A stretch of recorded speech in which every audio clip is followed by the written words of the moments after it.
السلام علیکم ملګرو ټولو ته ډېر ډېر مبارک شه. د پاکستان او د افغانستان ترمنځ مقابله وه، ماشاءالله ډېر ښکلی ډېر زبردست میچ وشو او ډېر مې انجوای کړو. داسې د دې نه مخکې ما میچ نه دی انجوای کړی کوم چې دا میچ مونږ انجوای کړو. ډېر ښکلی میچ و چې د پاکستان او افغانستان ترمنځ وشو. اصل کې په پیله کې خو پاکستان کرکټ ټیم یې ډېر راګیر کړی و، لکه بیخي مونږ دا امید نه و، دا توقع نه وه چې پاکستان به میچ وګټي، ځکه چې داسې حال ته رسولي چې بیخي لکه بیلاتو اخرنی وکټ و، بیخي اخرنی اوور و، خو د دې کرکټ د دې میچ دا روح چې چینج کړو بالکل نسیم شاه ته زه سلوټ کوم چې فخر ملکنډ زموږ د ملکنډ ډیویژن فخر دی او دغه شان د پښتنو، دغه شان د پاکستان، دغه شان د پاکستان د ټیم نوم د دغه شانتي اوچت کړو. امید ساتم چې دغه شانتي را روانو میچونو کې به هم دغه شانتي ښه بیسټ پرفارمنس کوي.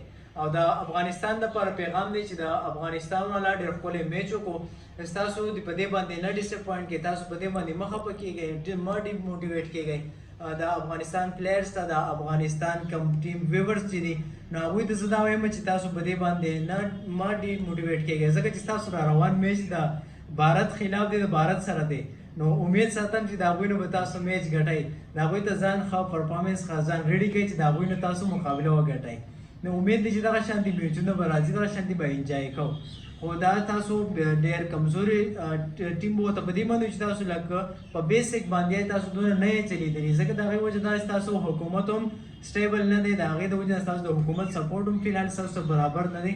نو د هغې د وجې نه تاسو ته مسلې راغلي دي، نو هغې باندې تاسو خپل په دې کم کارکردګي چې په دې باندې لږ کار وکړئ. مثال کې تاسو نن کم بیټینګ کم بالینګ وکړو، نو خاص کر بالران ته زه سلوټ کوم چې تاسو ډېر ښکلی میچ ډېر ښکلې مقابله وکړه. نو پاکستانیانو ټولو ته یو ځل بیا مبارکباد او ډېره ښکلې مقابله وشوه.